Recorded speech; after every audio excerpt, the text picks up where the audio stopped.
Inter Milan taking on Como. Como, they lost a game on February 14th and then went on a bit of an unbeaten run. They didn't lose a game until just back-to-back games this past weekend and the weekend before. And 2 weekends ago, it was a 4-3 loss to Inter Milan. A super exciting game, lots of goals in that one. So now they're going to play Inter today in Coppa Italia. What can they do to get over this hump of back-to-back losses and defeat Inter Milan today?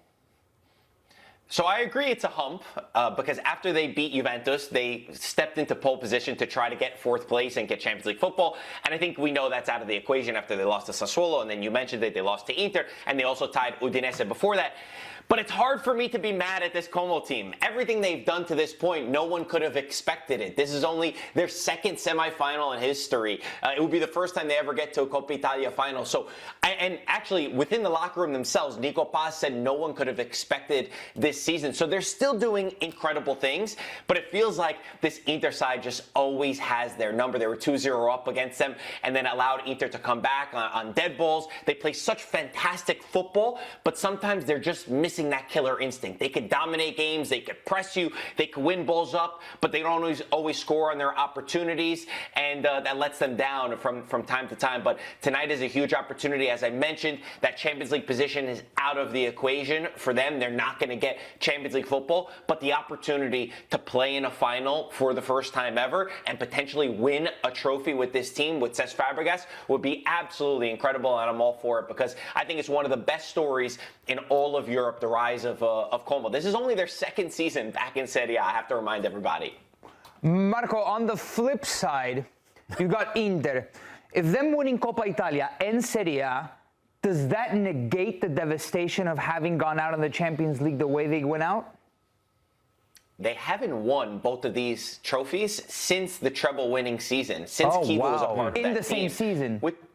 Yes, which is pretty crazy to think about. They haven't been able to do this domestic double. And so for Kivu, what a way to do it, right? What a way to have your first season where so much of the narrative coming into the year was this is a team that was hurt from losing 5-0 in the Champions League final. Kivu had to almost be a therapist for this squad. And I think the fact that they won 0 trophies last year, that they were on track to win 4 and then 1-0 hurt the team. So he said, I'm putting all my focus. Let's make sure we win 1. They went out to Bodo, which can't be negated.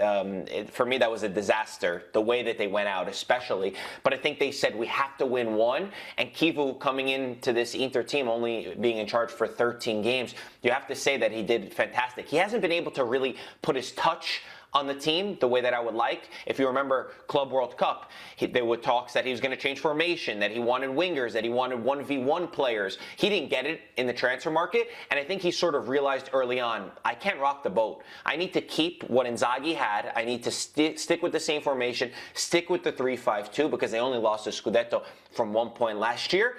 But now I want to see him evolve come this. So if he wins the domestic double, you have to look at it and say he's done a very good job, but then we also want to see the evolution of Christian Kivu.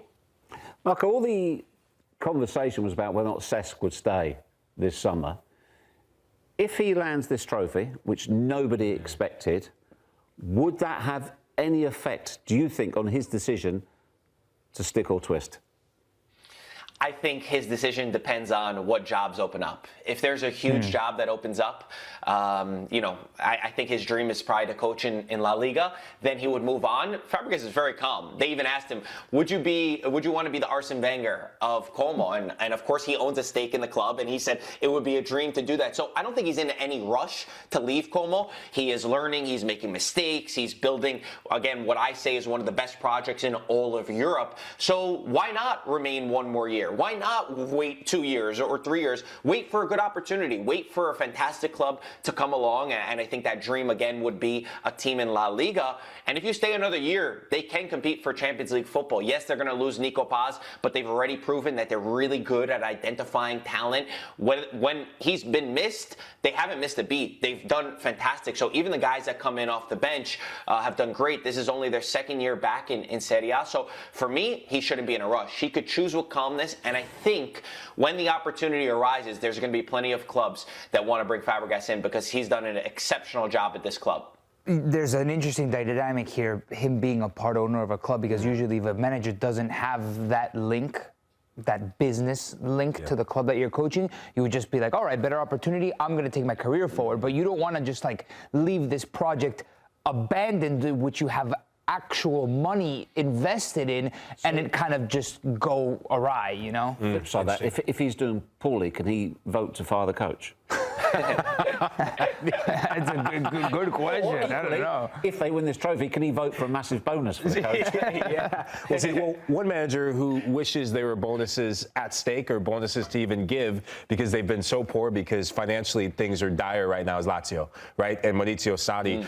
In Serie A, very inconsistent, although as of late, getting some big results, right? You think of the win against Napoli, which seems to be their bogey team, or they seem to be Napoli's bogey team. But when it comes to Coppa Italia, how significant would this Lazio side winning Coppa Italia after a poor season, given the financial constraints under Maurizio Sarri, be?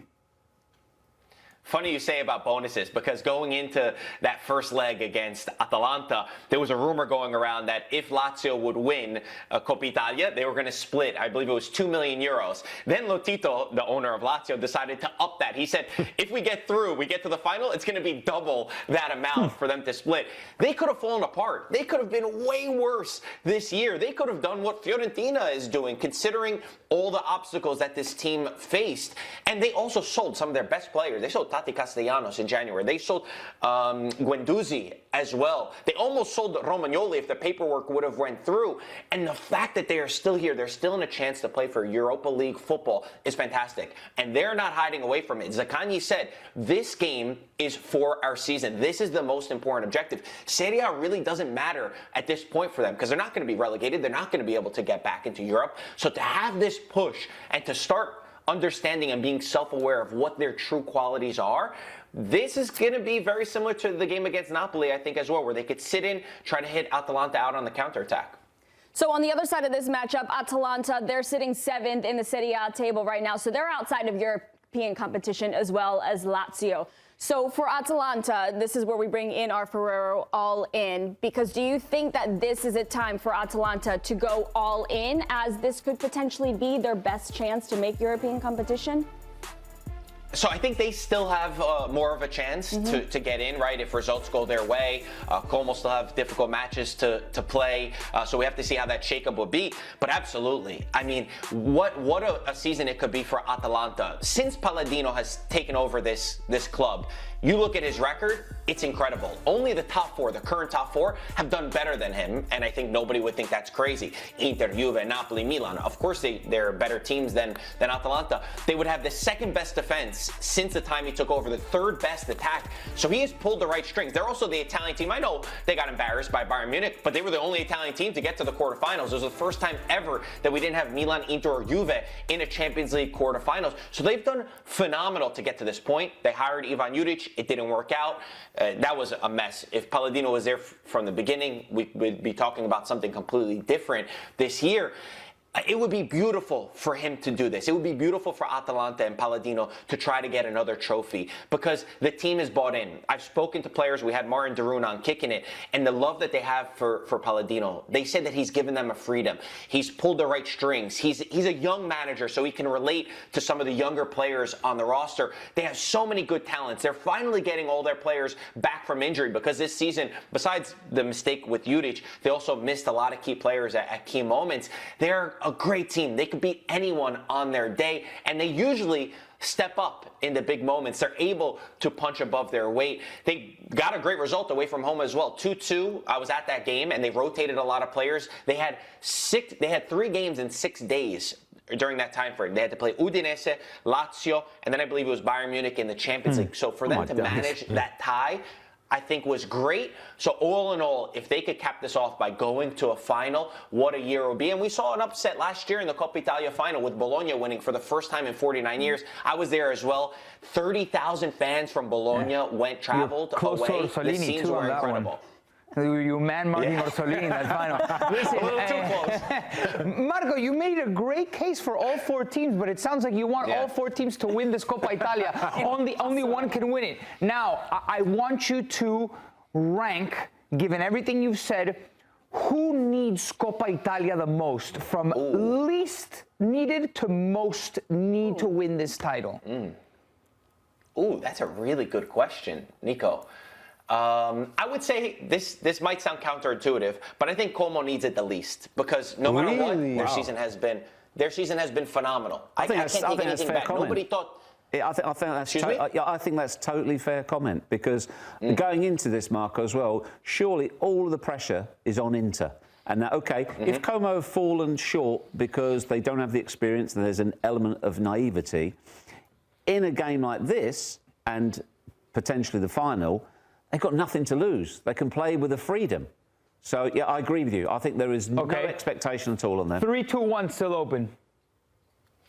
Okay, I would say then it would be probably Atalanta because of the coaching change that I mentioned and because they went forward, they're on a clear path, they're going to reinvest this summer, and again, nobody would think that they'd go to a final. Then next, I would go with Lazio.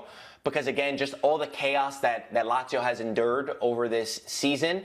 I think that a lot of the fans have been protesting. They've had 2,000 fans. They've had 4,000 fans at game. They're protesting ownership. They said, we don't want to protest the team. We're protesting the club necessarily. And then I would put Inter. Wow. I really think that for Kivu and Inter, it's a way to show, look, we won the domestic double, something that we haven't done in a long time, and at least give some love to this project and hope from the ownership to back Kivu in the transfer market. But if I'm saying the truth, I would want one of the other three to win because I like an upset in the Coppa Italia. Thanks for watching this video from Morning Footy. For all news and insights regarding leagues around the world like EFL, Serie, and all UEFA competitions, both men's and women's, don't forget to sign up for Paramount+.